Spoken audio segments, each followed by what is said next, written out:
We're now going to go into presentations, and we're going to start with a 2024-25 budget presentation on curriculum and instruction. Thank you very much. I'd like to take this opportunity to invite up Ms. Levine, who will be joined by our building principals, Mr. McCarty, Mr. Mello, and Dr. Podesta. Welcome. Thank you, Dr. Luft, and thank you to the Board of Education. It's my honor to not present this right now. Let me move into our presentation. One moment. Oh, here we are. Okay. And that was definitely a tough act to follow. I was worried I was going to be a little teary-eyed, but I held strong. But I'm really honored to be able to share our budget and the wonderful opportunities that lie ahead for our school district in each of our buildings and as a district, as well as some of our enrollment trends and information about our students. So let's dive in. Oh, I also want to take this opportunity to thank the principals for joining me on this presentation. They were all very excited to be participants in this, and they were instrumental in helping me form this presentation tonight. So kudos to them. Thank you all very much for your participation and your partnership always. As I often do, I want to start with the mission and vision of our school district, grounding us in common language about our beliefs and our values is important. This year's goal is our goal of community, building a community of reflective learners, empowered educators, and engaged parents, all focused on making Putnam Valley a stronger school community. And our mission, the PVCSD, in partnership with our families and community, will ensure that all students are engaged in a challenging, student-focused educational program, understand and assume their responsibility for lifelong learning, work to achieve their personal best, and become productive citizens in a diverse global society. And of course, our vision, the child first and foremost, we are always building a foundation for their future.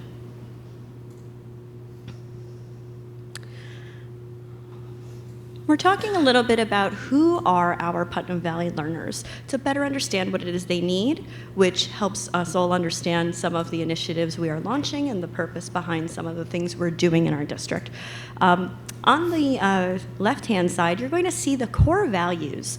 Those core values were developed across our district in several ways. We reached out to all of our different stakeholder groups, students, parents, teachers, to narrow down to very specific values that we hold true here in Putnam Valley. And then along with the district advisory committee that meets pretty regularly, we found that the data was telling us that these four first values that you see, community, opportunity, empowerment, and resiliency, those are the things we as a district really want to bring to our students in the effort to create empathic, courageous, reflective, and joyful learners. So those are how those two pieces connect. So we are creating the empowerment opportunities, the community opportunities, the opportunities for learning and resiliency opportunities for our students. And then in turn, we hope that the empathic, courageous, reflective, and joyful learner will emerge as a Putnam Valley student. But we show this alongside our IB learner profile because we never want to lose sight of this. This is a very important initiative for our middle school and our high school at this time. And these are values we want for all of our students, attributes we want all of our students to walk away from Putnam Valley with. We want them to be knowledgeable. We want them to be reflective. We want them to be inquirers. So these we hold near and dear to our heart. They are important to Putnam Valley. So these two pieces are important to understanding the Putnam Valley student, and these are the lenses through which we look through anything we do in our district, any program we adopt, any materials we purchase, any initiatives we're launching. We look through these as our lens to make sure we are adhering to the things we want for our students. So I know my principals are going to join me a little bit for the enrollment data in each of their buildings, but I just wanted to start off with enrollment trends over the years. So you'll see that we have that one small cohort that's currently in 5th grade. Right now, across the grades, you'll see that the other grade that is showing a smaller below 100 for the first time in years is our kindergarten class of this year. We have seen a lot of students moving into the district, especially as of late. So I expect that that number may change even as soon as next year. But this is the trends of our enrollment from October 19 to October 23.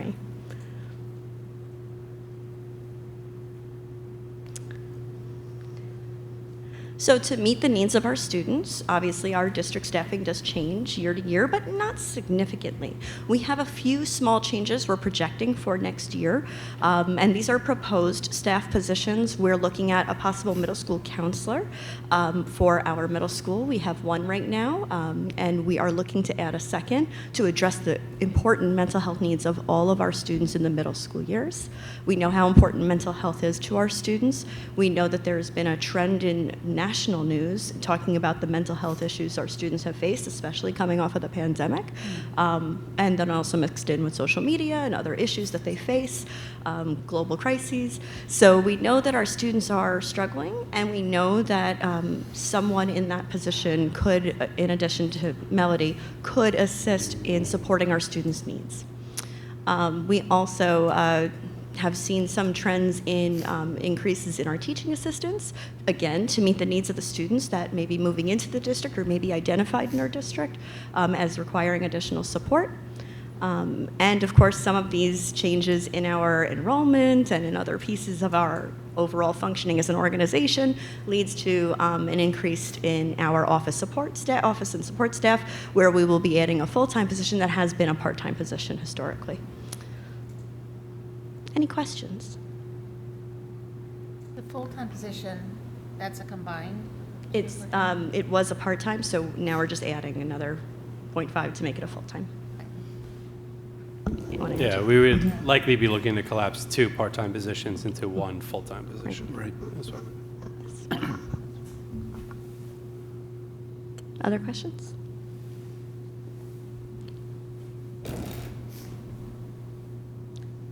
Okay, Dr. Podesta, did you want to? Okay.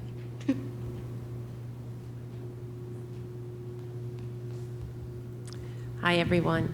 So just looking through the years to this year, 2023 to 24, and projecting into next year, we look at teachers and related services, and we look at our students.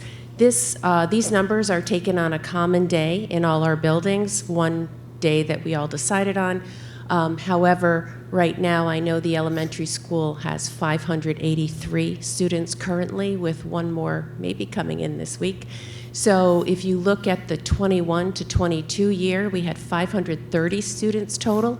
So since then, and this is post-pandemic even, we have about 50 more students in our building. So we seem to be growing at the moment.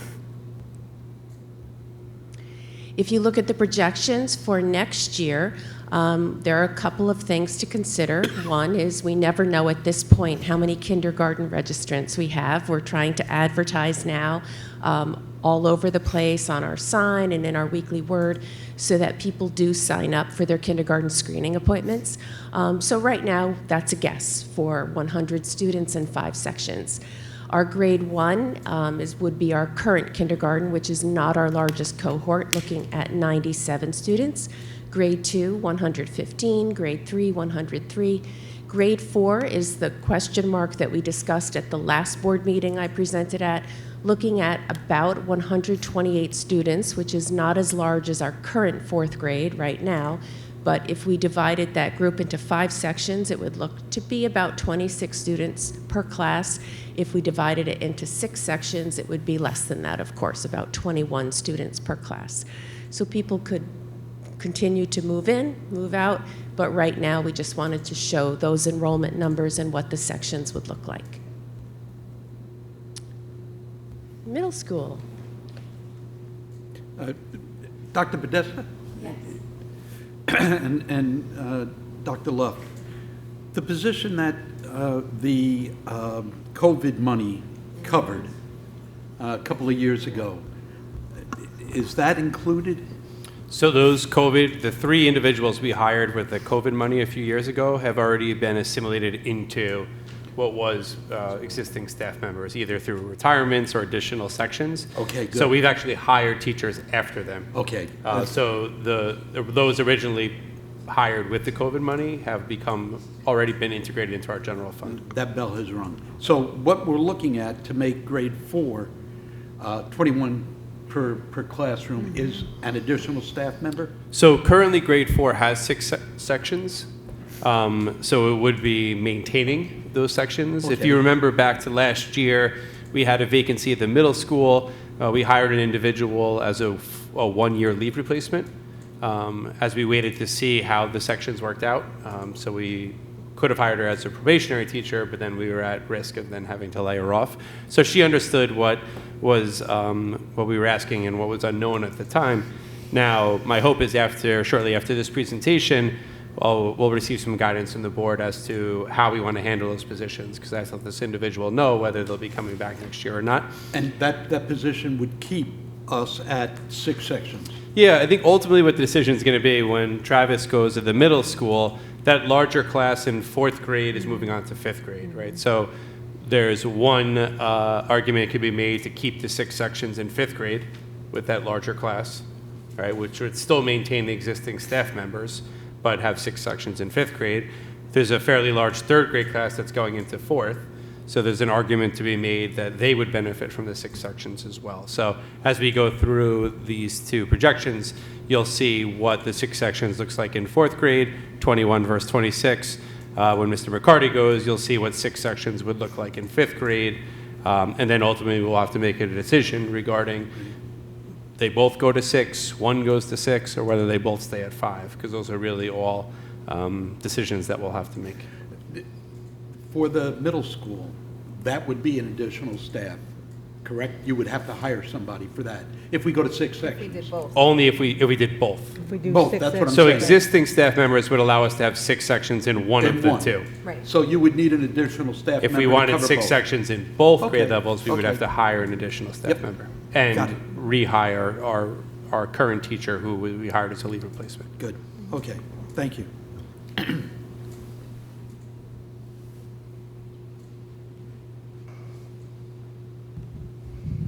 Thank you, Dr. Luft. I think I'm all set.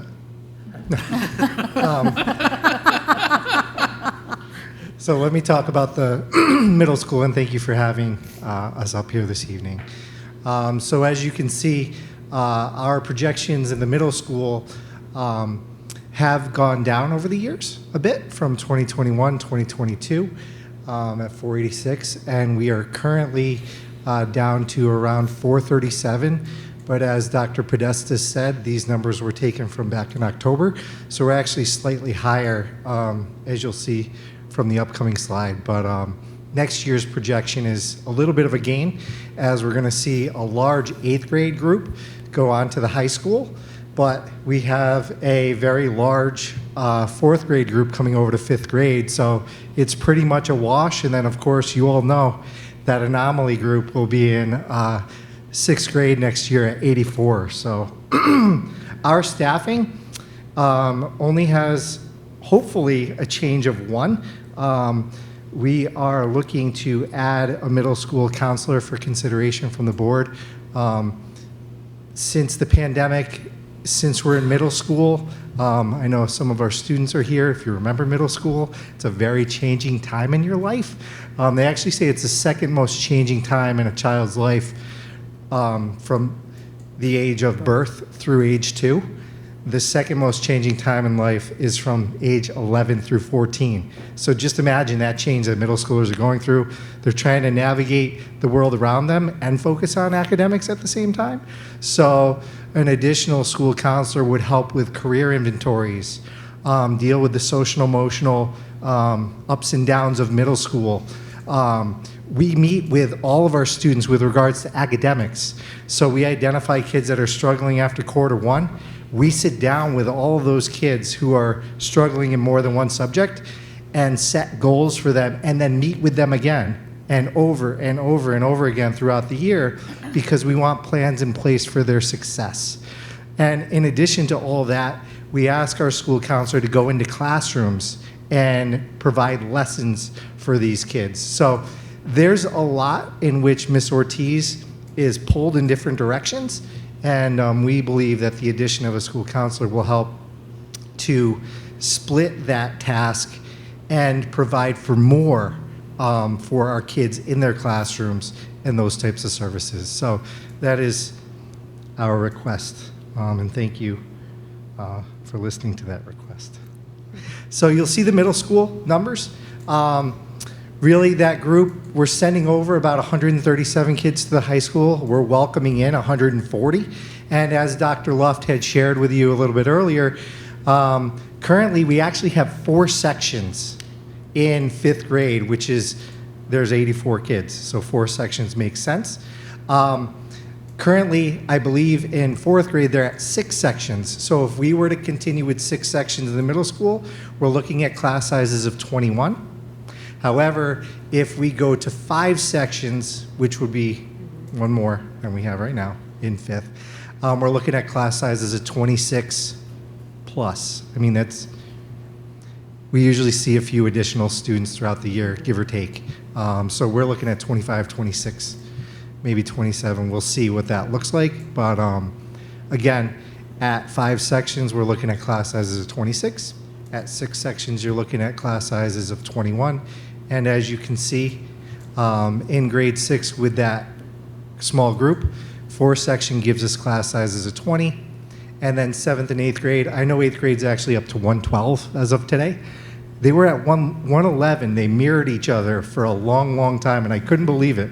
I'm like, how is these both classes at 111? But we're up to 112 and 8th.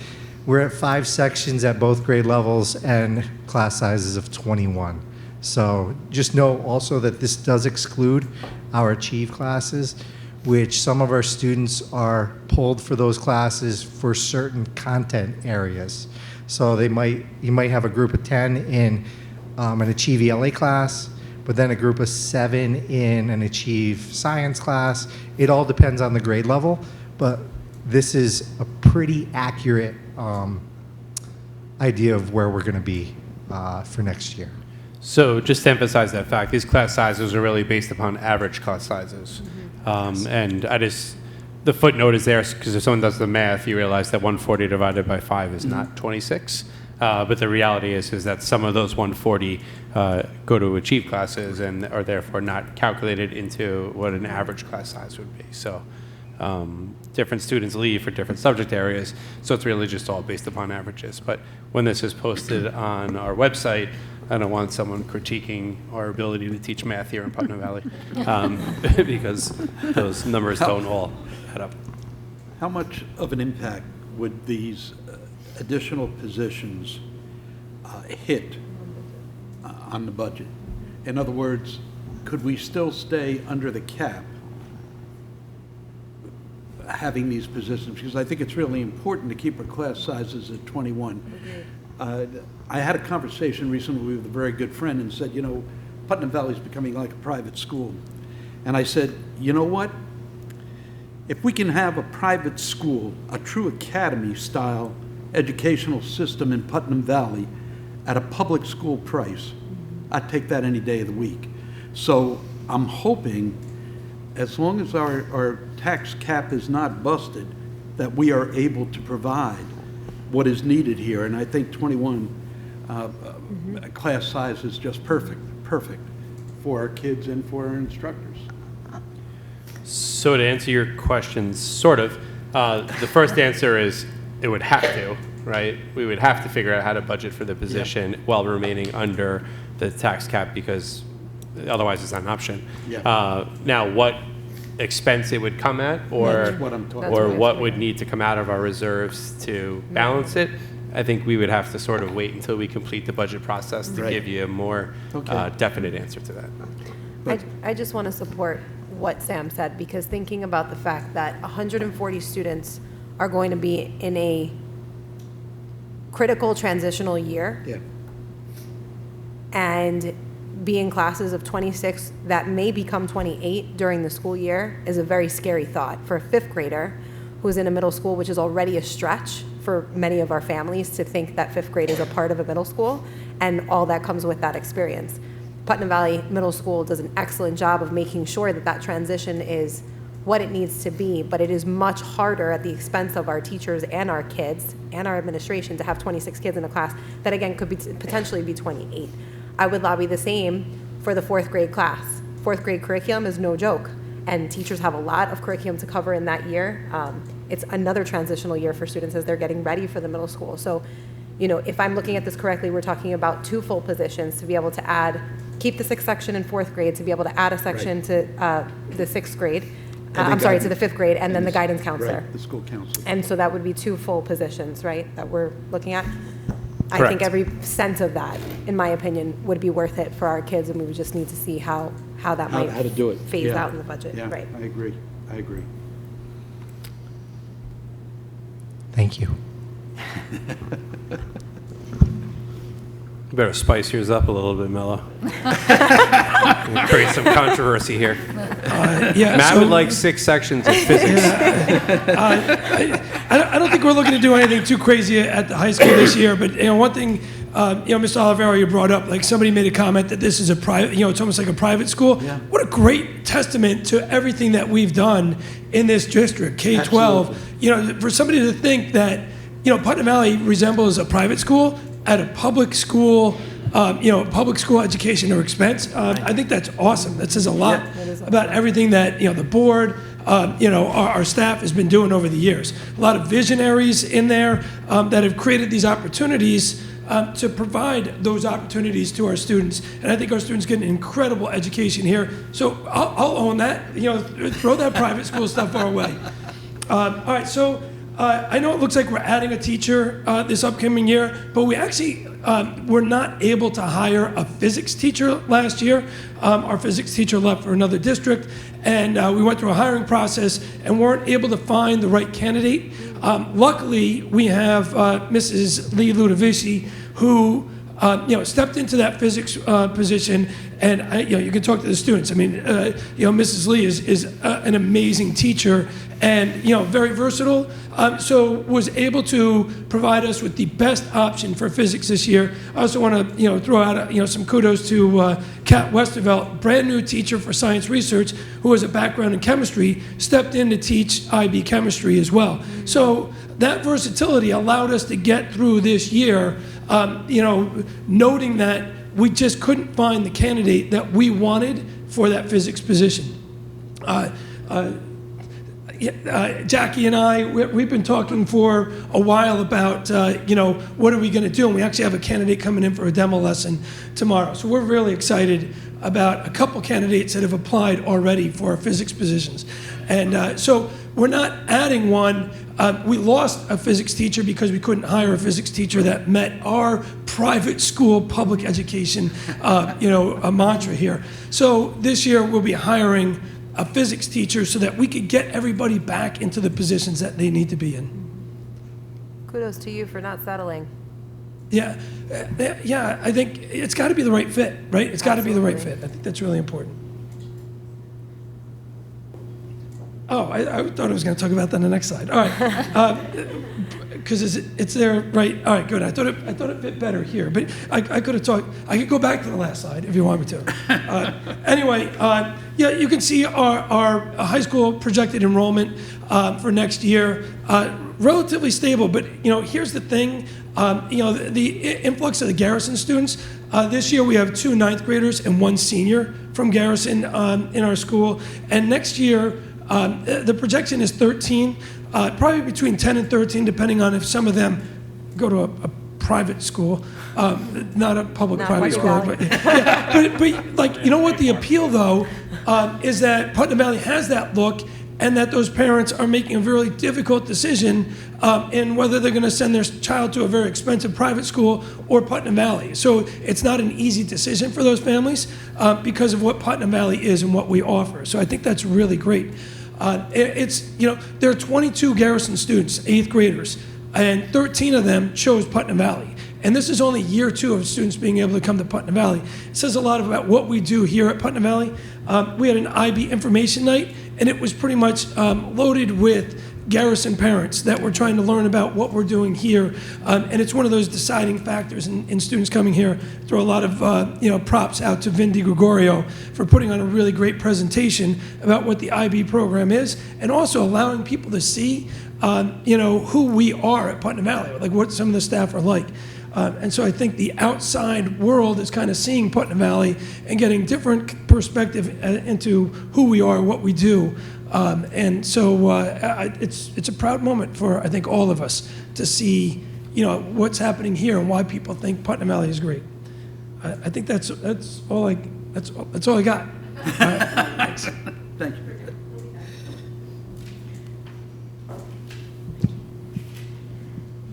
I'll just share because I know how important this is to our students and to our board, but our career in tech enrollment is 69 this year, up from 59. Yeah, I was very pleased to see that the increase is, ever moving. These are great choices for many of our kids. The Tech Center is just a phenomenal institution, and the trades that they offer are first class. Absolutely. I just had a young man that came over to my house to tune up some electrical stuff I have in my garage.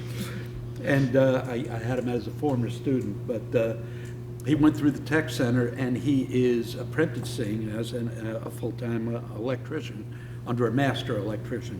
But he'll get there, and he's making a lot of money. And I can attest to that because it costs me a lot of money to do the work I need to do. This is terrific, and I'm glad our district supports the Tech Center as much as it does, and I hope to see this continue. Well, I might be a little partial, but I can say we have an amazing tech center at PNW BOCES. They offer top-notch programs, and when I worked there, I used to walk through the Career and Tech Center all the time, stop in the cosmetology department, let them show me something new they've learned, and it just, it really is such a great place for our students. There are so many wonderful opportunities, and being a cook myself, I happen to love to see how many students sign up for their culinary programs, because between Tilly Foster Farm and the culinary program on campus, second to none. They're just really great programs. So very excited for all of our students who get to participate in these programs and walk away with a trade that they can do so much with. So, you really love to see entrepreneurial students and, that encouragement. I agree. I love to see these numbers. I had a question kind of going over from last meeting to this one. I know we approve a BOCES budget. When we send this volume of students, is there an additional fee per student, or is that already included in the BOCES Is it budget? a tuition per student, I believe? So I do believe each student is a certain amount of money for, I just don't know if it depends on the actual. Yeah, it depends on how many sessions they take, but yes, it's individualized depending on each student's program. Okay, thank you. Sure. Jackie, can I just ask, are these numbers reflected in the total district numbers on the previous slide that was colored? And so like that 1493, are those numbers This one in here. there? Yeah, because the students still attend Putnam Valley Yeah, for they do. part of the day. They do their Okay. core classes here, and then they either do a morning, midday, or afternoon session at BOCES. But each of them is here in school for at least part of the day. Okay, thank you for that. The reason why I ask is because I might be looking at this incorrectly, but it's just a question. It seems like elementary enrollment is going up, but district enrollment overall is going down. So I don't know what's happening there, because that mathematical equation doesn't make sense to me. Yeah, I think what we're seeing, this is actually a perfect slide for it. What we're seeing is an overall trend of smaller classes, right? So the classes, the incoming kindergarten classes of 100 students is not the same as the graduating class of we've had 150, 160 kids graduate. So that leads to the overall decline in enrollment.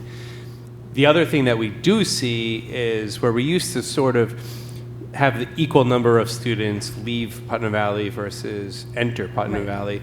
That trend is one where we continue to see it grow. So I know we like to talk about how proud we are of what we were able to do during COVID. But if you look at the kindergarten class of 1920, right, so the students that were here for half a year, that class that we're now discussing about going into fifth grade at 140 started at 110 kids.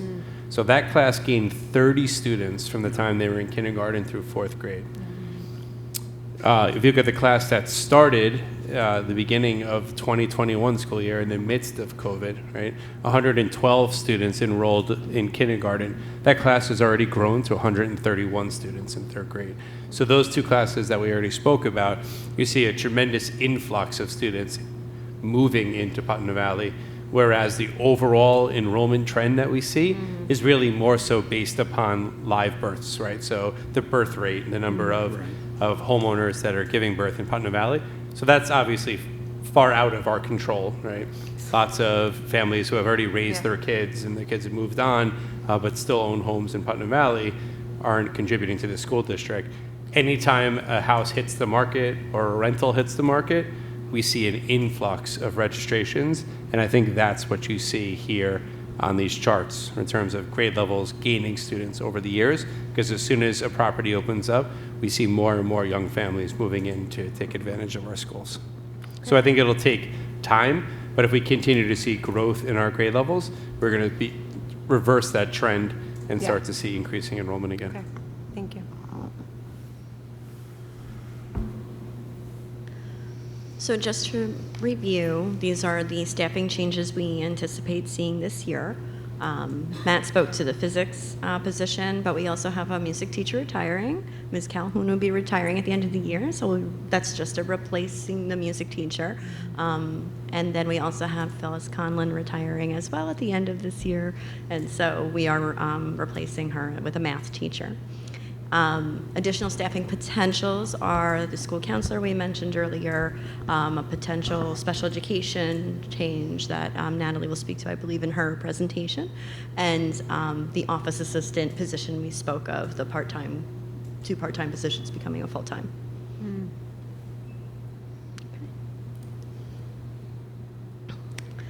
So this is a perfect slide to share this information, but I am so happy to hear that comment about private school, because having worked in a private school for the beginning of my career, about 6 or 7 years, I can say Putnam Valley is actually better than a private school. And I've worked in at least 2 private schools, 3 in our area actually. So I can tell you that the opportunities our students have here actually go above and beyond a lot of what private schools have to offer. When you consider our amazing special education program, the opportunity to attend career and tech programs, I mean, we offer so much more in Putnam Valley. Our International Baccalaureate program is not something many private schools have adopted, although it is typically heard of in private school settings. But in our area, you don't see that a lot in our local private schools. So I would actually venture to say that we offer more than the local private school. So share that with the person. Before Margaret comes up, she's going to share a little bit about the elementary initiatives. I just want to preface this slide with how hard all of our teachers work. But the program, the Scholastic program our elementary teachers have taken on has been so much hard work, good work that has gone into this, and we got to witness this last night in a beautiful literacy presentation, a K2 literacy presentation that our teachers put on alongside Margaret and Carly Roby, our new assistant principal. And just the fluency with which they spoke of what they know about our program, that this is technically year 1. Last year was year 0, this is year 1. So we've really only been doing this program a year and a half, but between the guided reading work that they shared about, the station work they shared, and of course combined with our wonderful foundations work, they made it so clear how ahead of the game we are in Putnam Valley when it comes to the science of reading, and how we continue to learn and to grow in this area. But I want to turn it over now to Margaret, our literacy expert principal, to come on up and share all the wonderful things that the elementary school is up to. Thank you, and thank you to those of you who were able to attend. I know it was a busy night last night in the district, but the teachers blew me away, actually, because we had organized it, and then I heard them at the microphone, and I said, we have a building filled with experts, and you just kind of sit back and say how fortunate our children are. We take this literacy work so seriously, and Jackie and I just attended a New York State briefing on the science of reading and just all of the components that are so important to our young learners, and we're working so hard at it. It's not that we've reached the ultimate point of we know everything, not at all. In fact, that's not where we are. We are learning every day, learning from our students and learning from each other, but we've come a long way in a year, and I am very thankful. So again, our initiative begins with the scholastic literacy implementation, along with foundations, along with what we're learning about the science of reading, and of course preparing our students to be readers and writers throughout the years as they head toward middle school and to our high school IB program as well. We have our science work that we've been working so hard on this year The state asked us to provide new investigations as part of assessments. I thank all of our 3rd and 4th grade teachers. I thank Mrs. Bross, who helped so very much and so consistently in our science lab. This is a big undertaking in our schools this year. And a lot of schools were kind of caught off guard, like, what? Wait, what are they asking? And how do we document it? And how do we make sure these investigations happen?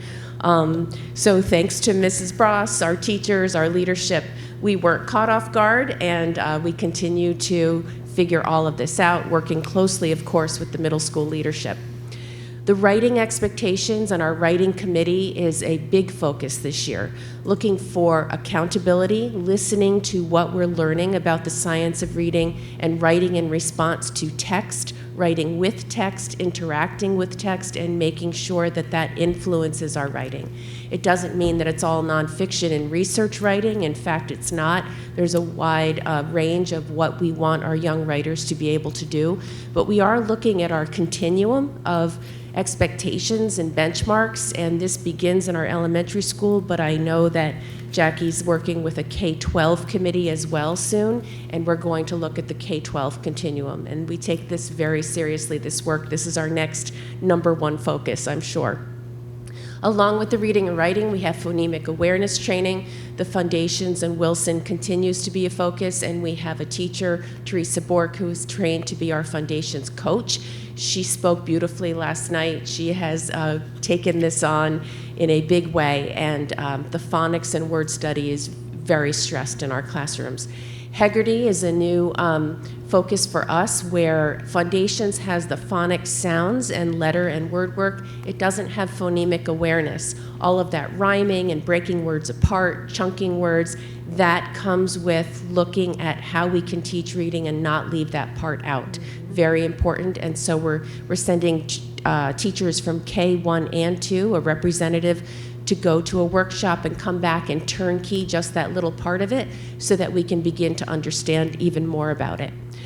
We are looking at CBT, computer-based testing preparation. We know that's coming our way. This year, our students will take paper and pencil tests again in 3rd and 4th grade for ELA and math, but if they are given field tests as they were last year, they again will be computerized. Of course, our students take iReady exams on the computer. They have digital components to a lot of what they do during the day. It doesn't make up the majority of the day, but it's not foreign to them. They're quite comfortable with it. A big focus for the past few years has been our RTI process in Tier 1. This goes along under the MTSS umbrella.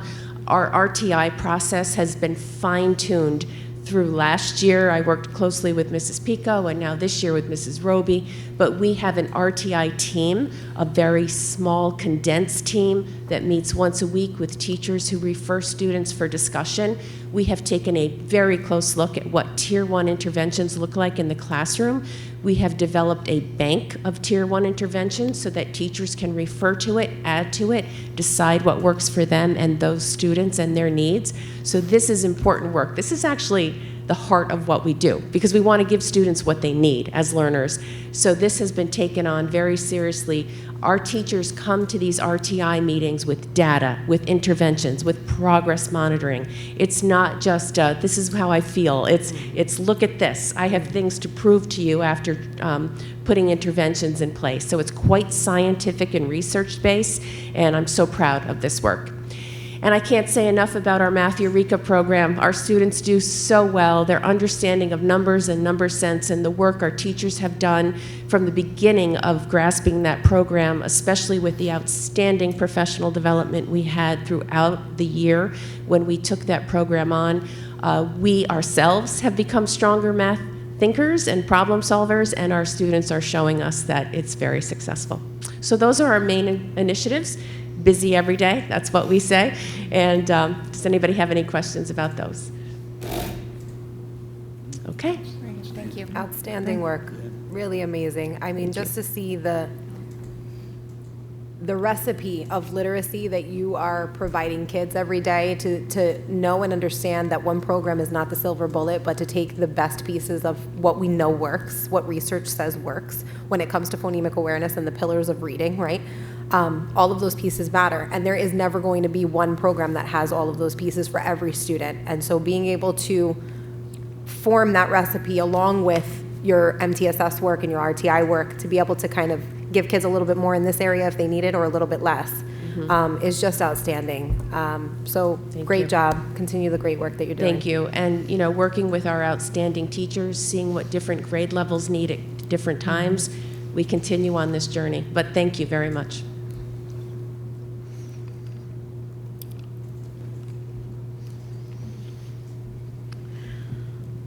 On to our amazing middle school, and once again, I want to say just how proud I am of the work of our middle school in the heavy lift that is adopting an IB program.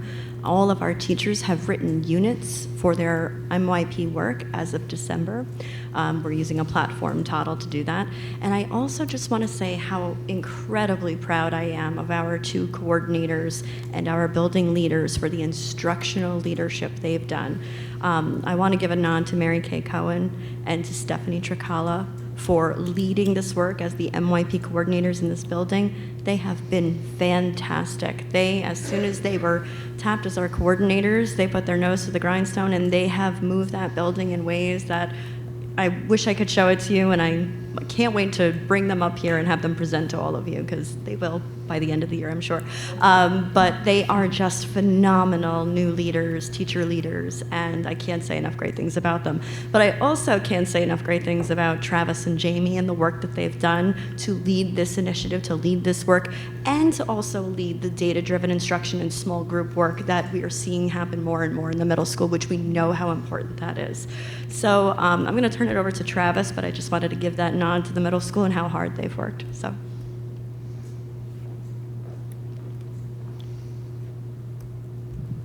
Thank you, Jackie. And I'd also like to recognize Mary Kay and Stephanie for all the work that they've done. We actually meet with them weekly. They meet with our entire staff every week. So we debrief with them on occasion with Dr. Luft and with Jackie. And it's amazing some of the discussions we have about working with our staff. And, you know, the fact that every single one of our staff members in the middle school was able to write their unit by the end of December is just a huge step in the right direction. And we have our consultant, Mac, who's going to be visiting us for 2 days in March. So she's going to actually come in. She's going to watch our students in action, talk to all of our adults in administration, and she's going to give us feedback because we want to be moving in the right direction with all that we do, and her feedback is going to help prepare us for accreditation, which will be next December. So they will come in and look at what we do at that time as well. So just so you're aware, once the units are written, now our staff is in the process of eventually implementing that. Some of our staff members will be implementing those units this spring. A lot of them will be implementing them next September, October, November. And then once you have your units, you then reflect and revise. And that's the really nitty-gritty part of the process where we really learn the most, I feel. So we're asking our staff to be risk takers. And that's huge because when you're not used to doing something that's new, you're really taking that risk, and it's uncomfortable in a way. And we want to encourage them to be uncomfortable, and it's okay to reflect and grow, because that's when we grow the most. So kudos to our middle school staff. They've been tremendous in this process. Speaking a little bit about our math 7 and 8, I'd like to first start off with our 5-6 program. So some of you may or may not know, we actually use Eureka Math in 5th and 6th grade, and we've had great results over the last few years. We're actually using Eureka Squared right now in 6th grade, and they were all set to dive in. There's more visuals, there's more space to work and write, and our staff was able to adapt to what they do and grow with Eureka Squared, and we've heard great things from the 6th grade thus far. We're currently in 7th and 8th grade looking at other programs. We want to kind of adopt a program that's consistent in 7th and 8th grade. We actually had a company come in today and present to us. We have a company coming in a couple of weeks.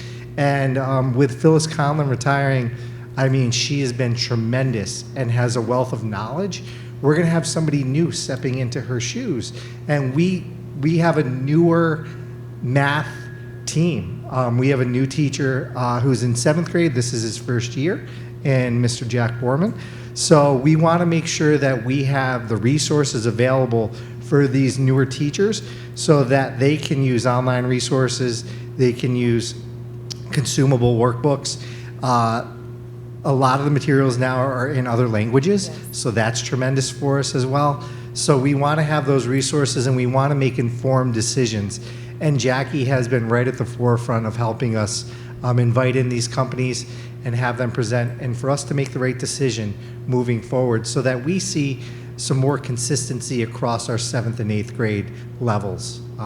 And of course, as some are aware, Phyllis teaches Algebra 1, 2 sections as well.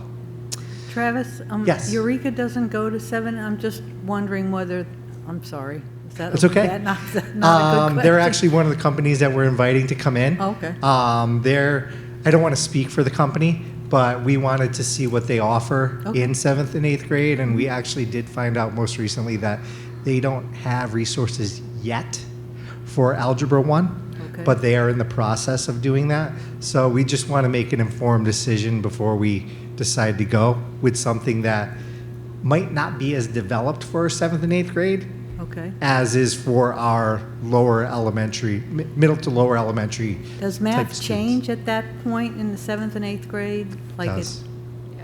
like It becomes more complicated, and we have sections where we advance the kids, and then we have Algebra 1, which is a high school course.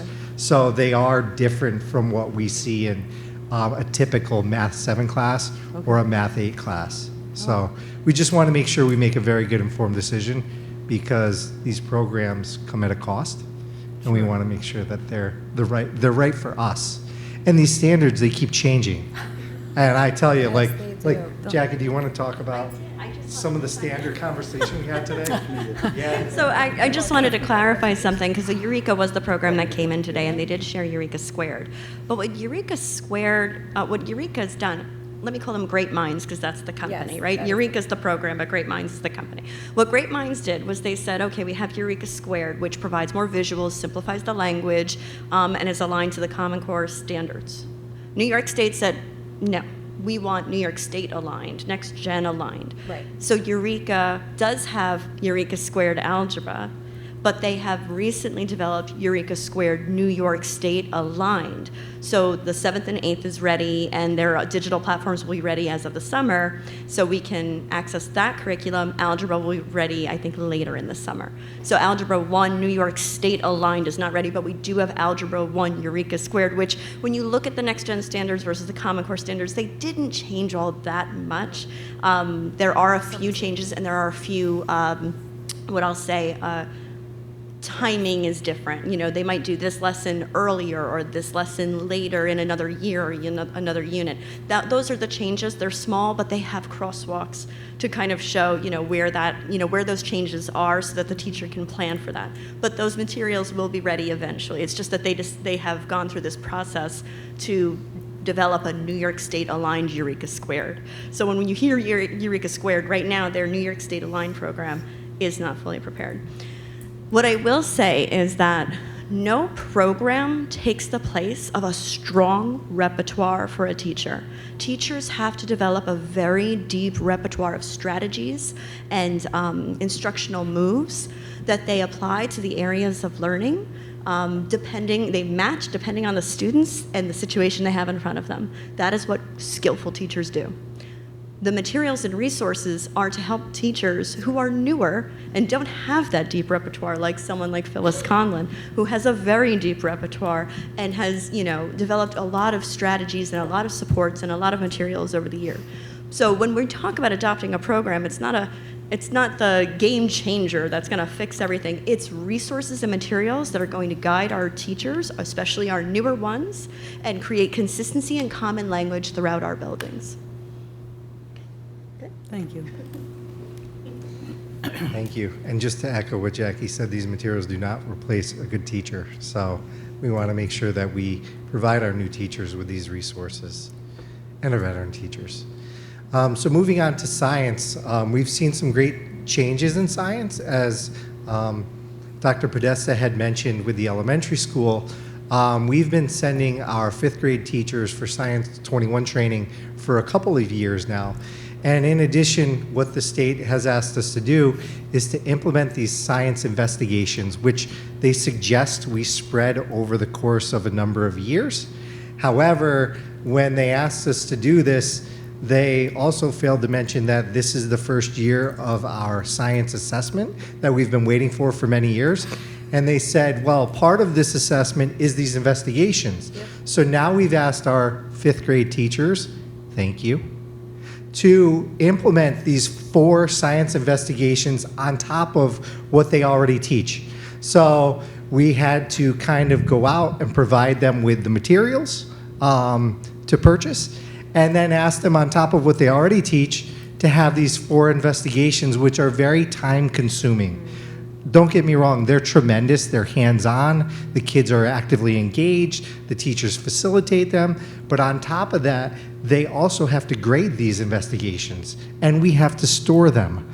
So any children that transfer from school to school, we need to ask their prior school if they took their investigations, which they have to hold for 1.5 years, I believe, or 2 years, and then we have to collect those investigations so that there's a paper trail. So all of this follows our students, and mind you, it's not just our 5th graders, but we're also now asking our 8th grade science teachers to do the same exact thing. So our 8th grade science teachers have our students take 4 investigations there as well this year, and then they need to hold on to those investigations, and essentially they're labs, and they're very hands-on. We have to hold on to that data for our students, but eventually our rollout process will be, hopefully, seeing those investigations start in 3rd grade and 4th grade, and then 5th, which they'll take the assessment in 5th grade, and then we'll ask our 6th grade teachers and our 7th grade teachers, as well as our 8th grade teachers, to do those investigations. And has anybody asked the state, exactly what are you doing? Having an assessment based upon investigations that nobody has ever done before? I mean, that's so ludicrous. Sure. Well, I could state with 100% accuracy that Ms. Levine has contacted the state because I got a phone call from the state asking for follow-up based upon Mrs. Levine's inquiry. So go ahead. Call on my behalf. It's absolutely insane. Really. It is. And one of the parts of my lengthy letter to the state included a plea to phase these in as opposed to just kind of dropping them all, since we weren't even given the actual investigations to examine and prepare for until last year, and it wasn't enough time for us to actually put anything in place. So yes, our 5th grade teachers actually had to do them all this year. And not to mention the costs involved. We've had to buy materials, these kits that are sold by another BOCES upstate. Our own Science 21 doesn't develop these kits, so we had to buy the kits, we had to train the teachers, we had to give teachers time over the summer and release time just to plan for these, to prepare for them. Our 5th grade teachers spent time over the summer creating benchmarks just to know where to begin with students in terms of their science understanding, and there was just so much work that went into these investigations, and they're going all the way through. One of the things I'll add later is about high school and the earth and space science and biology that now have to also have investigations. So they're adding these. It's not that it's not worthwhile learning. Personally, I think we have Science 21 here, and if Science 21 happened to go up to 8th grade, I would say we don't have need for these because the work that David Jacob at PNW BOCES has done is so intricate, so thoughtful, meticulous work. I should know, I was in the office next to him, and I used to watch him write and really struggle with developing the right hands-on activities to go with all of these standards that had come out from the state. So we have that. We pay for that. We have kits that come to our buildings that our teachers use and Liz Bross uses, and for the state to just drop these investigations on us on top of what we already do, and we already pay for, and we already train our teachers in. We had to do all this extra work in order to prepare for these investigations. Travis, God bless you and your staff. I mean that, to be able to deal with the knuckleheads up in Albany. I am always frustrated by their dictates and their decrees. unfunded. Good job. Kudos to the middle school. Thank you. And again, enduring this unfunded abuse. state mandates, right? And, I have to applaud our 5th and 8th grade teachers for the tremendous work that they've done this year. They're already super hardworking, and to see them stress over these investigations, it's like, I know. How do I help you? And the answer is always more time, Right. which Exactly. we're already, Correct. tight on time. So Yeah. thank you to our 8th grade science teachers, 5th grade science teachers, and to all of our science teachers in district that will adopt these investigations and take Right. part in the process. Because here's the thing. This is our first year doing this science assessment. Right. And I say doing. Our kids have been waiting for these science assessments for years. So now to have this on top of it, and by the way, these investigations are 15% Of the of grade. the entire assessment. Yeah. And it's about the process. They don't necessarily have to remember what they do in these investigations. It's just the process of Doing doing it, which is what life is about, right? We want to teach them about the process, not always about the content, because they can Google a lot of that information. But they have to know how to be scientists. And they have to be able to look at several pieces of data and come up with theories and conclusions. And, I'm not going to speak as if I'm teaching the 5th grade science or the 8th grade science, but again, they're working tremendously hard on this work. And by the way, we talk about CBT rollout. These science assessments are all on their laptops. On a laptop. So all these investigations are hands-on, science is hands-on, and then we ask to assess them over their laptops. It's kind of ironic. It's what you said, Dr. Levine, that it would be fine if they phased it in. They did it properly instead of dropping like a ton of cement right on top of us. I'm sorry. Go on. That's okay.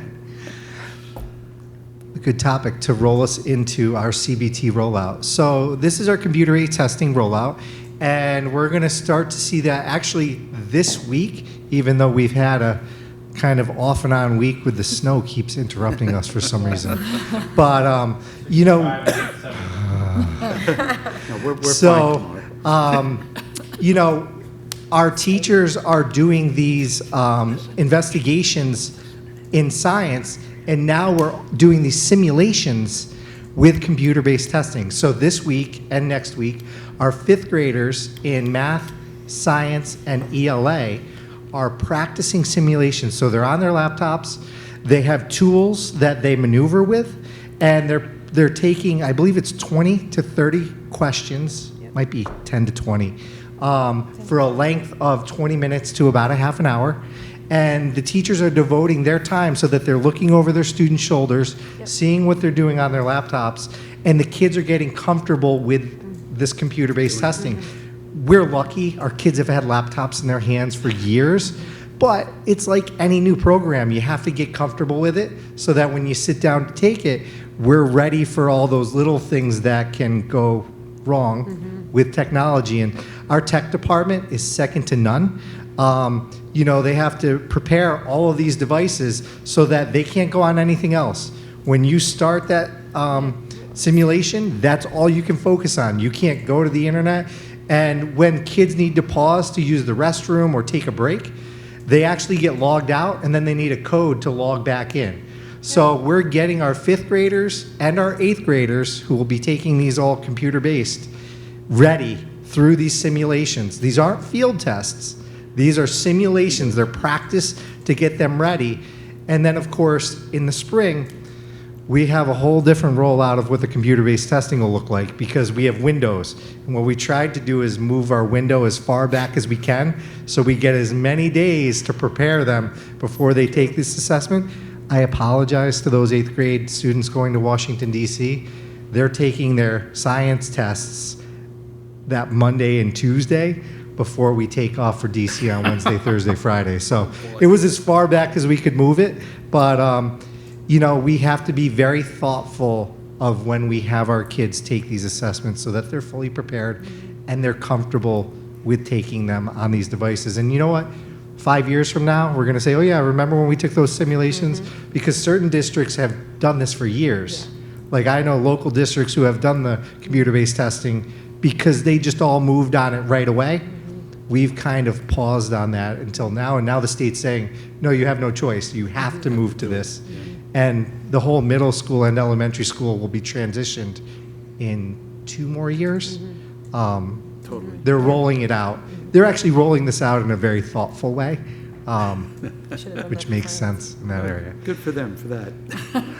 So a final bullet point, data-driven instruction. Just so you're all aware, in a couple of weeks, our students will be taking their mid-year iReady benchmark assessments. And we have people coming in who will be going over the data with our staff members. So we're going to look at the growth from September through February, and we're going to celebrate the process, and we're going to work with our teachers to look at how our students have grown, and then to be able to assign and work with those results to have our students even grow more, because iReady is just one way that we look at growth. We also look at our state assessments. We also look at our in-class assessments. So we're looking at data all the time, and you never know what impacts our students on any given day. I know that our 8th graders taking the algebra regents, they're working really hard. And we've seen an increase in the amount of students in the middle school who have actually sat to take these assessments. And we appreciate that because it gives us good data to go off of. And I always say if it's provided for us, it can only help to better prepare our kids for more high-stakes assessments that they'll take at the high school level. And that's a whole nother story when Matt gets up here talking about the data that they collect and those changing assessments at the high school level. So a lot of work happening at the middle school, and kudos to our teachers, and thank you to all of our families and students. This, and I'll say it again and again, has felt like the most normal year that I can say in several years. The kids have been tremendous. They're focused, they're engaged, they're thoughtful, they're kind. This was no name calling week, even though it's been very short for us. But the middle school kids, I'm very thankful for the way that they've rolled out this year, and look forward to the end of the year and next. Great. Thank you. Any questions? No. Thank you all. Appreciate it. Travis. Thank you. And thank your staff for dealing with this craziness.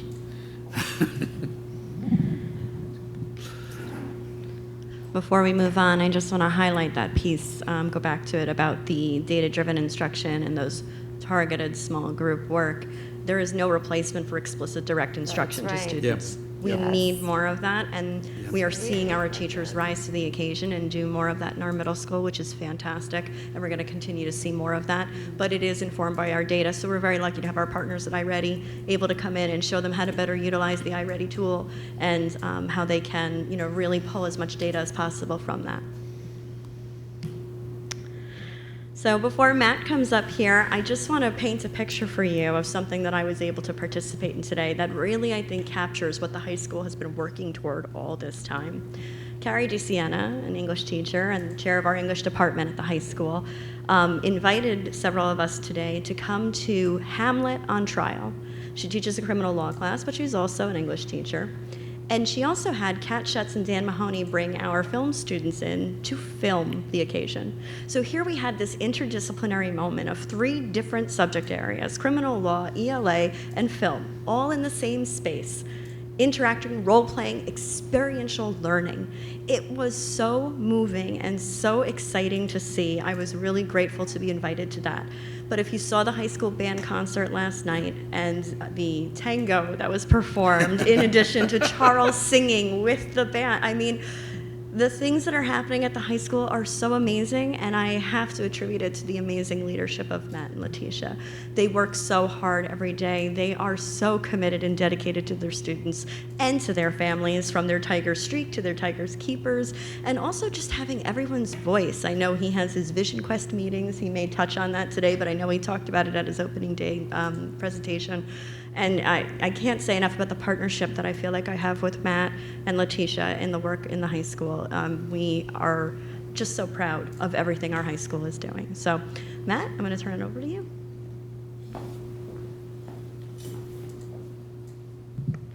Yeah, I'd like to take credit for that, but it's just an incredible staff at the high school. And like, if you give them the latitude, if you give them the freedom to kind of create, they come up with the things that, Jackie was talking about, that she saw today and last night and all that. And I think that's really what it is. That's all I do, right? I'm here to support them so that they can do what they do really well. And I'm really proud of the staff at the high school. Unfortunately, because of the Hamlet being on trial, nobody was able to do any test prep during all that. It's kind of disappointing that they didn't get to work on their computerized testing at that moment. But anyway, I think we are doing a lot of really great things at the high school, and a couple of things that we're looking to do. And a lot of this comes out of, like Jackie said, of Vision Quest meetings. Basically, we've been meeting with one mixed group of staff members. It's not just teachers, it's teaching assistants, monitors, custodians. We invite everybody, the office staff, we invite everybody to those meetings.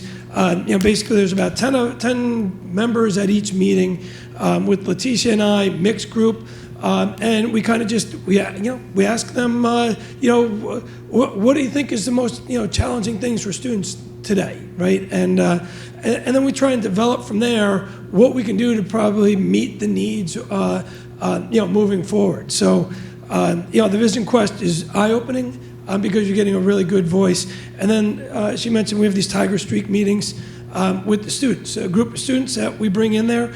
These students were identified by teachers as being people with leadership potential, and we were able to bring them in there, and they provide a lot of incredible feedback for us that allows us to make adjustments to the school to better meet their needs, because we're here for the students, right?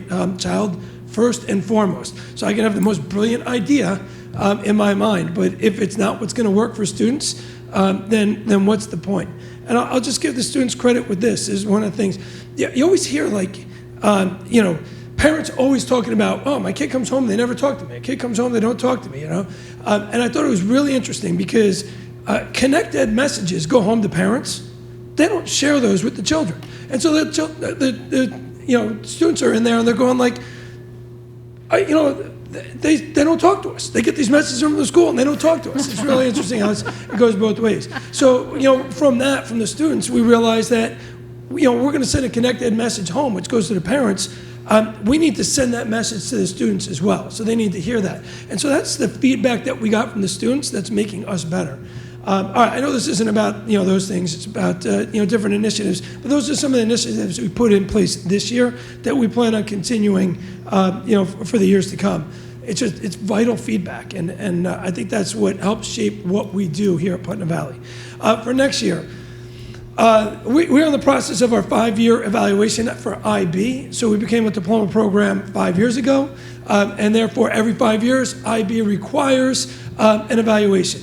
And really, it meets those IB learner profile aspects there, and it causes us as an IB school to reflect on what we're doing and look at the changes and be able to articulate how we've changed and done things differently because of IB. And then, and not just as teachers, but even as a district. I know Dr. Luft was meeting with Mr. DiGregorio the other day, talking about a bunch of different things that as a district we need to get together on and demonstrate to IB that we've reflected on a whole bunch of different things. We'll have to bring a parent group together for this. We need to bring a student group together, and we're going to use our Tiger Streak as our student group to evaluate some of the things that we're doing with IB. And we're looking for real, valuable, genuine feedback.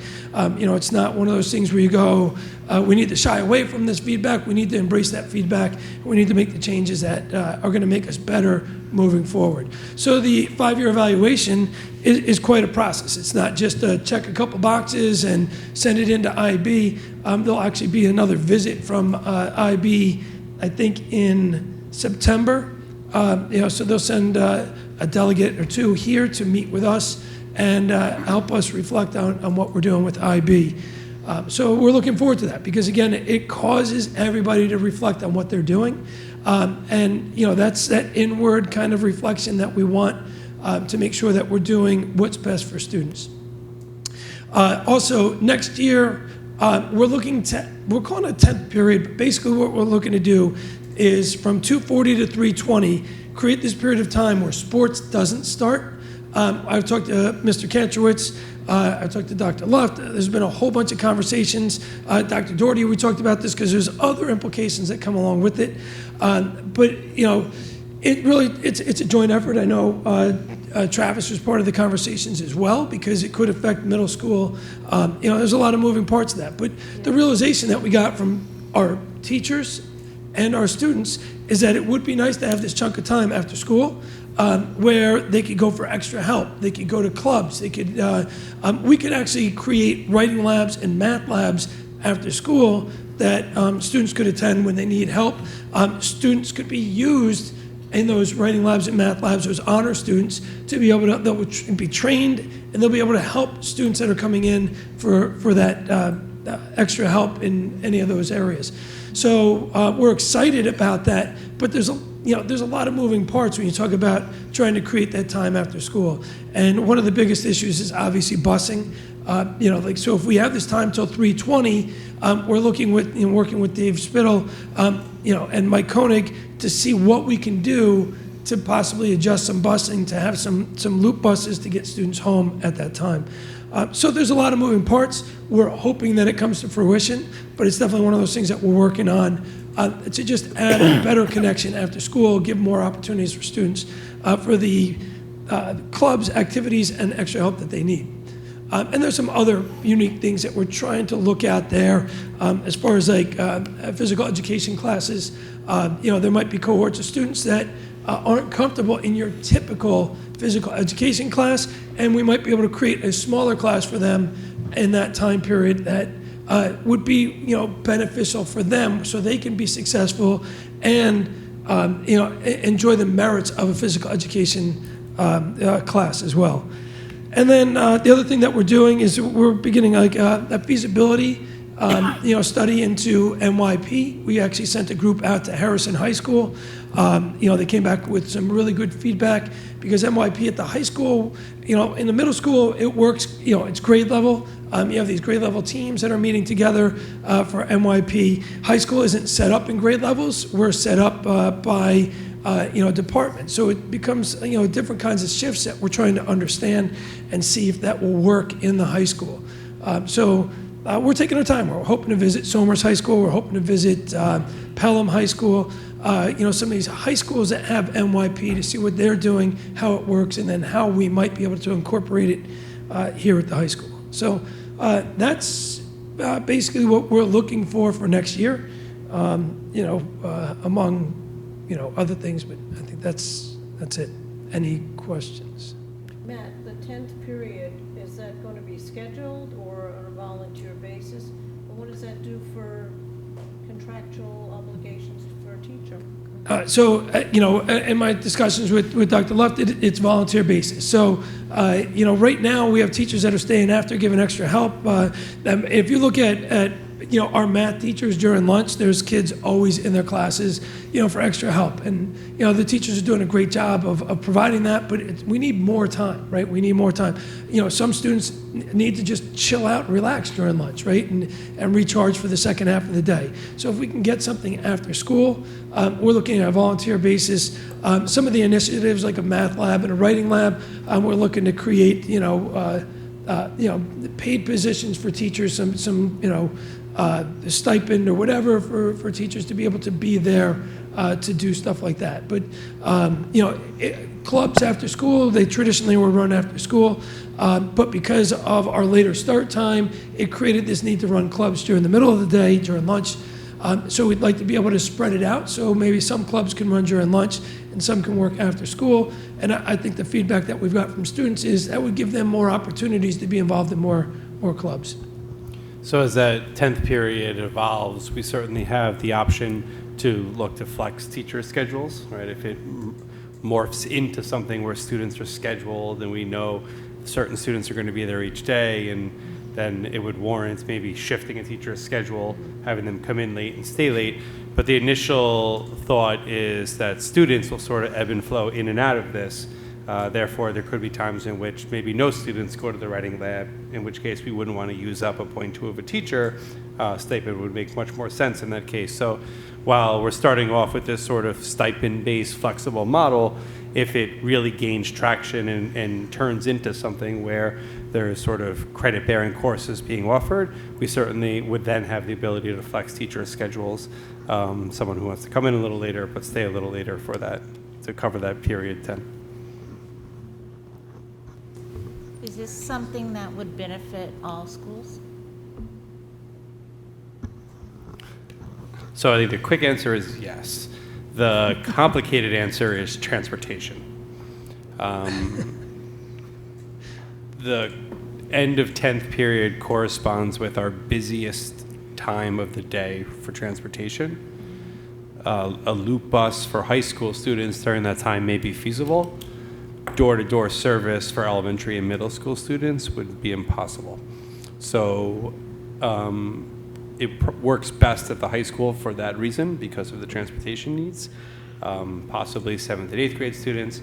But once we get into 5th and 6th grade students who are elementary school aged, the transportation requirements are so drastically different, we would never be able to provide them the door-to-door service that they're accustomed to at that time, at that point in time. It would, in order for the middle school to fully realize this, we would have to essentially go eliminate the later start, right? We'd have to separate those two building dismissal times, which would seem a little foolish after all the work that went into it. I just wanted to mention as well how it would impact the middle school. When Matt brought this up, I thought it was a tremendous idea. We see a lot of our 7th and 8th graders that play sports unable to attend after school clubs. So we're kind of, and we also have our after school homework booster lab on Tuesdays and Thursdays, in which our high schoolers come over and help tutor our students. So really there's a conflict after school for us. So we end at 2:45 and then our sports start right away. So kids are running to their athletic participation, whether it be practice or contests, and this would hopefully push that back a bit, where our teachers, contractually it says staying after as needed, so they could stay after as needed our 10th period, provide extra support after school, and then send those kids to those sports, or send the kids onto the bus to go home. It would really be a win for us in that our 7th and 8th grade students could do more and get more support outside of what their typical school day might be.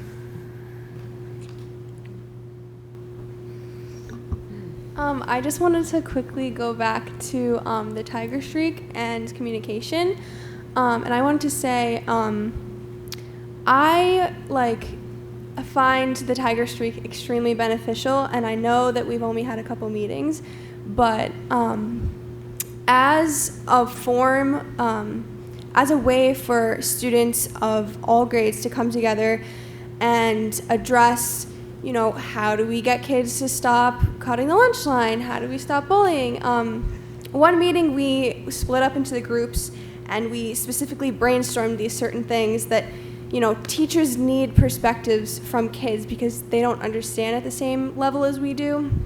And I remember, after the lockdown, we all came together and it was kind of like we formed a community of, it was a safe place, and we really got to narrow down the next steps and how to make it better, how to promote things to the student population. And I remember we all acknowledged everything that happened and brainstormed ideas, and one of the things was the Remind app, which we use. A lot of clubs use it, and honor societies use it already. And I don't know about anyone else, but I don't have a house phone anymore. So I don't, it used to be when I was younger, when the phone rings, we don't have school from the Connect Eds, but I don't have a house phone anymore, so that doesn't happen. So I have to go on the website and check and stuff, unless my parents text me. But I really found it very beneficial to be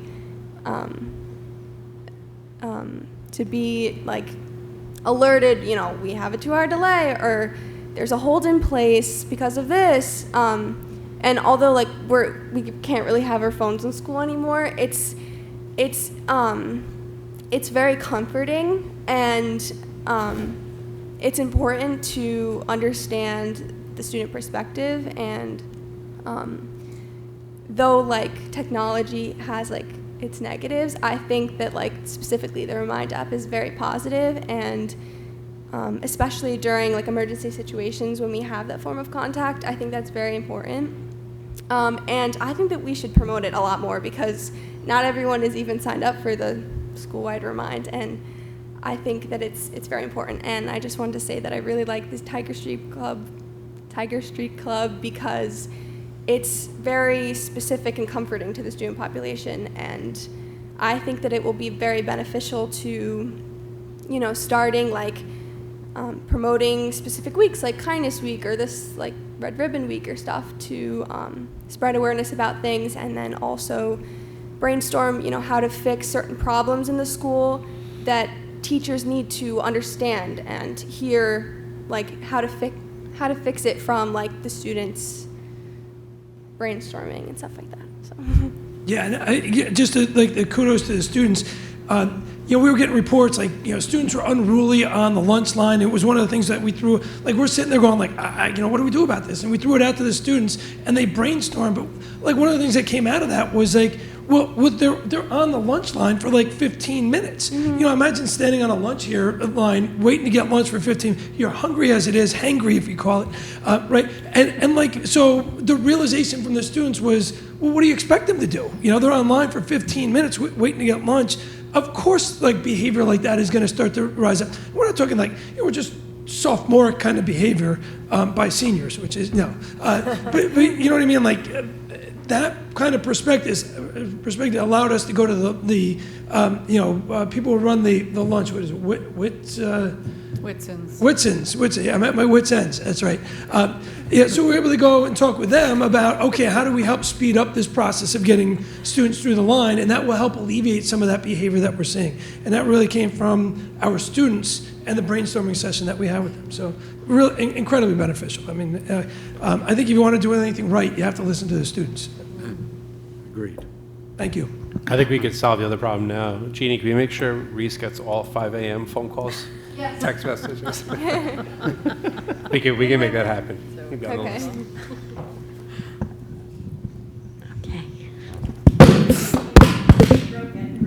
What was that? I think you broke several I times. broke the mic. Wow, I dropped the mic. You did a mic drop? Mic drop. All right, let's see if this will work. The perils of being shorter than everybody else. You have to move the mic so much. All right, there we go. I'm also regretting wearing heels tonight. It's been a long juncture up here. Okay, so I did want to touch a little bit on the science of reading because it is going to touch K-12. And New York State has issued new literacy briefs. If you remember back in 2016-17, when they first came out with the new ELA standards, they had released advanced literacies briefs. And those were often spoke to the E&L population and making sure, you know, how you could incorporate literacies into those areas, as well as focusing on, you know, different parts of the standards. This really touched on, it's so important, K-12, to have explicit direct instruction in literacy in particular. It dispelled myths like, you know, you don't learn to read and then read to learn. You're always doing both. You're always learning to read and you're always reading to learn. So really important information that's going to be important for us to be sharing throughout the next couple of years with all of our teachers. So we do have, during our superintendent conference day, we intend on sharing these briefs with our middle and high school teachers, having them really dive into them and understand what secondary literacy instruction looks like. And Matt and I were able to talk about this a little bit the other day. So he's aware and he's getting into the information as well himself so that he could be a strong instructional leader. But it's going to be a learning curve for our teachers in general, because folks often think of literacy as more of an elementary school task, and then once they come up to the older grades, they are ready to do those big essays and read those big books, and you know, that's not always the case, and we're going to have to really make sure everyone understands what goes into actually the act of reading, the neuroscience behind it. So that'll be some work that we're doing over the next couple of months and years. It'll take a while for teachers to be trained, to learn, and to understand the role literacy plays in their content area and in their grade levels.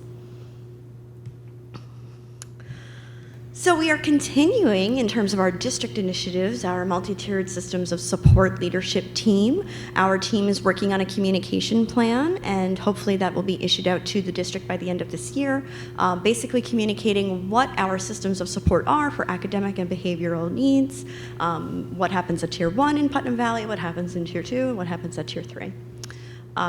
We are really focused this year on that generative artificial intelligence work.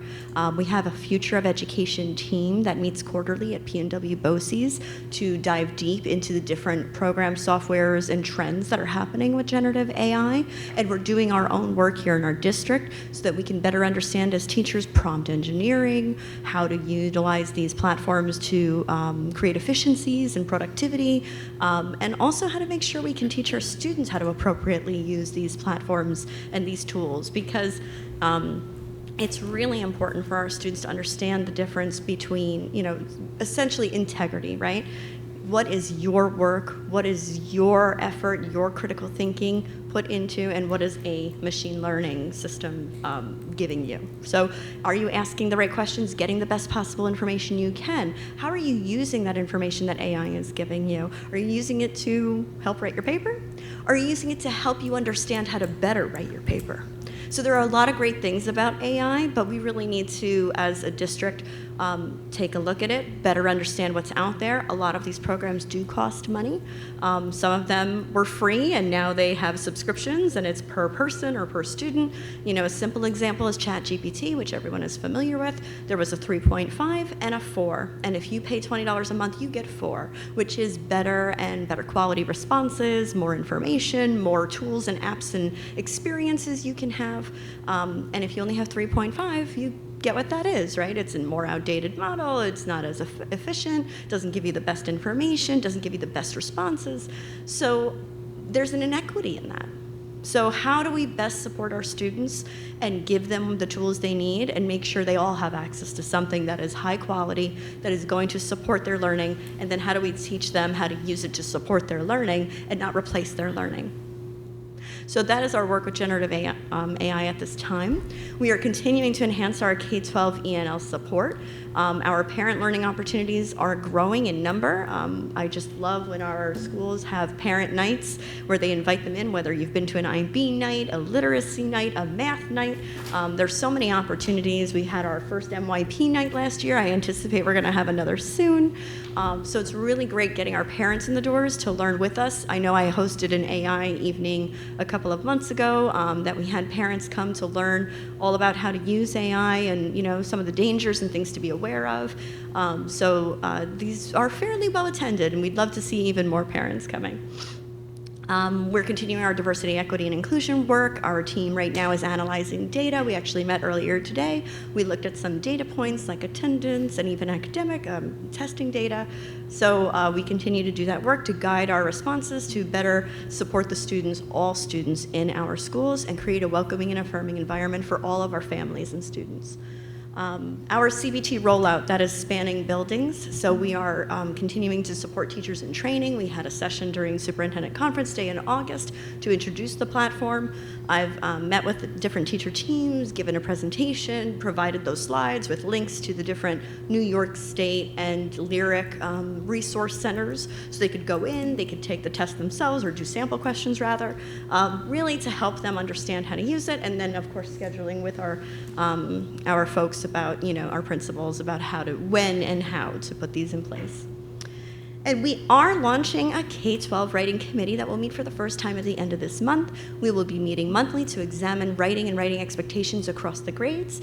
And by the end of this school year, we will have a continuum that we will then need to introduce to everyone across the district, get feedback on, continuously revise, but also provide something for folks to understand what they should be expecting at each grade level, what students should be coming in with, and what they should be leaving with. All the while, these great initiatives we have for Putnam Valley students, guided by what we know about our Putnam Valley families and students, we are maintaining pace with the NYSED changes, because NYSED is always throwing things in our direction, from the computer-based testing to the literacy initiative, which both are actually very important, and we've already been doing quite a bit of work on. And then these newest science assessments, that was something that very much has taken up a lot of time of all of our teachers, now 3rd and 4th grade as well, because we are spreading these across the grade levels so that we can get them accomplished over the years. And of course, the memo came out recently about the earth science, earth and space, and biology, so preparing our science teachers for those. Recently, NYSED has provided another initiative, the workplace violence policy, which you will have a first reading tonight, and we'll have to form a committee to walk through our buildings, evaluate our spaces. We will have to add it as part of our GCN module components for the beginning of the year.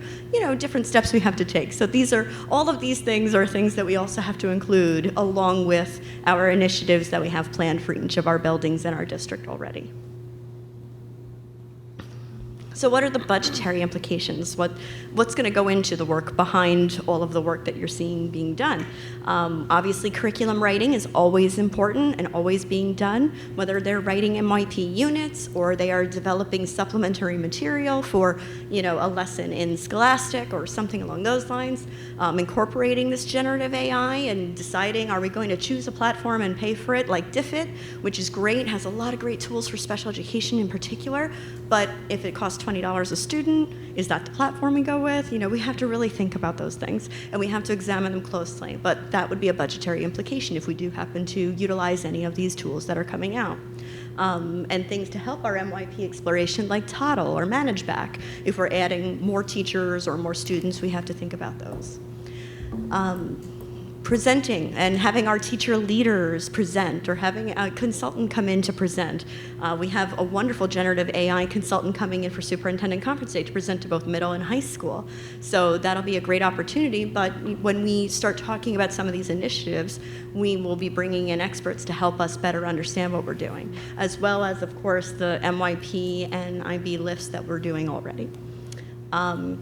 Materials for E&L, math, if we are exploring a material program for 7th and 8th grade, we will be purchasing materials in addition to professional learning and coaching for that program.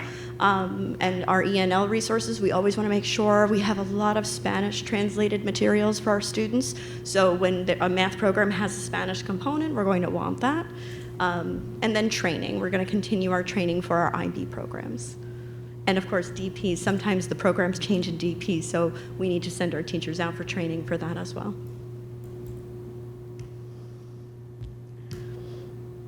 We're a firm believer in empowering our students, our families, our teachers. There are a lot of different ways our students are being empowered, and you heard a little bit from Matt today about the Tiger Streak and Vision Quest, how he's empowering colleagues. So we have our student voices on steering committees. I believe the high school steering committee is including students as well. We have our community project in MYP, which is going to take students, have them form a group, and have them solve an issue in the community that they've researched and they develop a real solution for. So we're looking to Miranda Hochberg, our new librarian for the middle school, to become trained in the community project so that she can begin this work with our middle school students next year.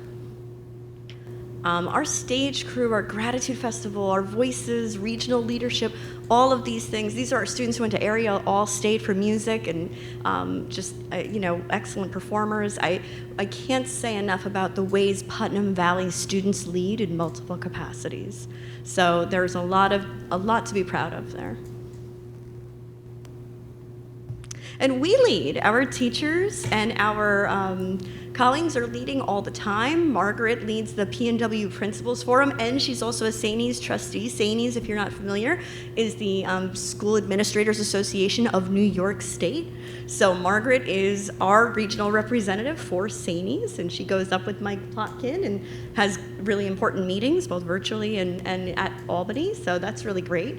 Letitia Payne leads locally. She leads that P&W AP network, really terrific work there. Dr. Macera, he he is one of our parent opportunities leaders. He leads that working with anxiety that you may have attended. But he actually brought that to the, I'm going to get this, the international, at the Association for Choral Directors of America. So he presented that this past weekend nationally at Nashville, which is fantastic. We have Ryan Alsasser. You saw the wonderful work with Eduardo today. Ryan took the initiative to put that in place, to begin that nomination process and do all of that work and all of that coordination to make that happen. So when our teachers take an opportunity to lead in that way, we really want to celebrate it. They did something amazing for a student, and it started with Ryan nominating the student. Fantastic. Putnam Valley Middle School held the first ever regional MYP Institute. So we had a middle years program institute regionally, and we invited other districts that do the MYP in the area to our school, and we held it in the high school library, and that's a picture from it right there. So we had teachers from all over, 9th grade, 10th grade, 6th, 7th, 8th grade, who do the middle years program in their classrooms, from Solmers and Dobbs and so on, come together to actually learn and write lessons and write units together. It was really great work. I didn't highlight it, but Alexis Thornton is president-elect for the New York State Association of Foreign Language Teachers. And I presented at the NASASPA conference this past fall. So we are doing a lot of great things. PV is leading nationally, we're leading locally, we're leading statewide. You'll see Putnam Valley just about everywhere. And I'm sure there's people I missed on here, but you do run out of space on a slide eventually. Or it becomes very small. Like this. So we are always empowering our educators. I'm so excited to say we have an amazing scholastic coordinator in Carrie Burdett. She is just doing phenomenal work. She's led a guided reading workshop last year. She led last night at the elementary literacy night. So she is just really taking her leadership role very seriously, working with her colleagues, supporting them in lesson writing and in unit writing, and even in developing supplementary materials.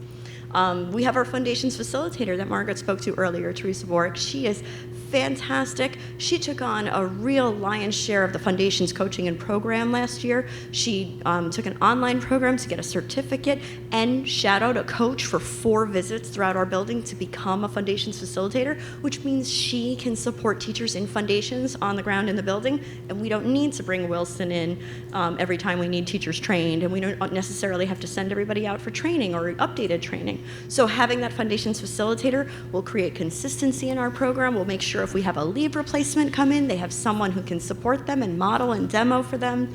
It's very important work. It means we don't miss a step in our phonics work at all here in Putnam Valley. Our middle years program coordinator I spoke to earlier, our DP coordinator, our ENL coordinator. These are teacher leaders that are stepping up to lead superintendent conference day sessions, to lead after school initiatives, to work in something like a summer program like that MYP Institute. Mary Kay and Steph are so important in that work. In addition, we have different teams. My Future of Education team that I'm working with on the generative AI study. We have our teachers leading teacher center workshops. So Bill Scampoli and Keith Fiore and Alexis Thornton actually teach other teachers around the region how to use certain platforms or how to do, how to understand adolescents better. There's so many things our teachers are doing and leading in this area. We're going to have a great K-12 writing committee that is going to work very closely on developing that K-12 continuum. And Margaret has her wonderful K-4 writing committee, of also which I'm a part. And they are great thinkers around writing and the explicit instruction of writing, which is so important. In our new employee orientation, everyone comes. It's not new teacher orientation anymore, it's new employee. Everyone's invited. And everyone from the district is invited to meet and put a face to those emails our teachers are going to be sending. So rather than sending out to a void to someone you've never met, you're actually going to meet Dana, you're going to meet Jeannie, you're going to meet Dave Kantrowitz. So you're going to meet all of these people. Everyone's involved in that new teacher orientation.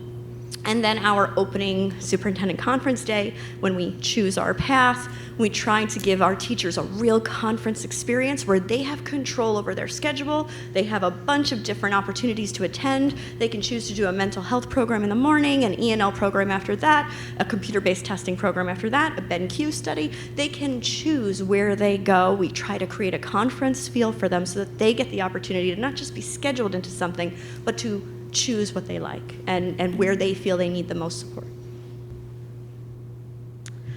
We also want to empower our community members. We invite in our first responders to talk to our students. We have our building steering committees, our district advisory committee that did that great work with our core values and identifying them. Our parent learning opportunities are great opportunities for our parents to get involved, to learn not only what we're doing in the classroom, but what they need to know to learn to help their student. Our PTA and PVEF are our best partners. We work very closely with them in a lot of ways. It's always a delight to attend their events. They do such amazing work around our district in efforts to support our students, so that's so important to us. We have our newsletters and our listening hours. In multiple ways, we try to make sure our community is aware of what's going on and how they can get involved and also make their voices heard. Oh, did I go too far? No. This is a good focus area for us right now because we are actually seeing several new families with students who are speaking English as a new language coming into our district. We've had several join us just these past 2 weeks since we've been back from break. Our E&L coordinator is leading professional learning for us. We are currently exploring and piloting different tools for translation to improve our communication with our students first and foremost, and also our families, so that when they come, they feel welcomed, they feel like they belong, they feel like people understand them. So we're working with something called Time Kettle, which you heard Mike Lee and Dave Kantrowitz speak about. There's an earpiece and also an iPad, and on the iPad, you'll see the text of what's being said, but they're hearing it translated in real time in their ear. So if you think about sitting in a classroom and you don't understand the language, but you can understand if you have this earpiece in. Microsoft Translate, again, this comes primarily text-based, so they have an iPad and the teacher is speaking, the iPad's kind of recording and documenting what's being said in the language of choice. So if you have a Ukrainian student sitting next to a Mandarin Chinese student sitting next to a Spanish-speaking student, all of these students are getting it in the language that's been selected in Microsoft. And we are doing an admin Part 154 review and training if the snow will let us have our meeting. So. Oh, that's our dance, our IB dance with Nicole Dodonna. So they're using the dance bar there, which is great. Of course, our innovation needs the right tools. This is our balloon parade from Jen Bruno, who's our innovation lab teacher. She had students put on a balloon parade, which was really cool. Our Future of Education team is exploring the AI tools and platforms, as I mentioned earlier. There may be some budgetary implications in there if we do purchase or pay for a subscription for students to access generative AI. There is in Google Bard, which is not necessarily, we're finding, as sharp as ChatGPT and some other generative AI chat programs. So we really want to be careful to consider what's going to be best for our students. So we have to examine that and examine it in the context of our budget. We'll continue to explore our cutting-edge education practices, math programs, and things like that, the MYP work, to be able to provide what everybody needs in terms of devices, software, or whatever, like Toddle. And then, of course, the translation tools and platforms. Once we decide which pilot we think works best for which population, we will obviously want to buy materials, and hopefully we'll have some grant funding to help with that. But given how much our population is growing, it may not yet be enough, and we may need to seek to purchase tools in our budget. Any questions?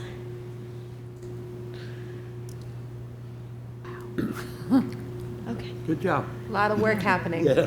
A lot of great work A lot happening. of really good work happening. Thank you so much for all you do, Jackie. Thank We're you. blessed to have you. Oh, it is an honor and a privilege to be here. Thank you, Jackie, and the administrators also. Okay.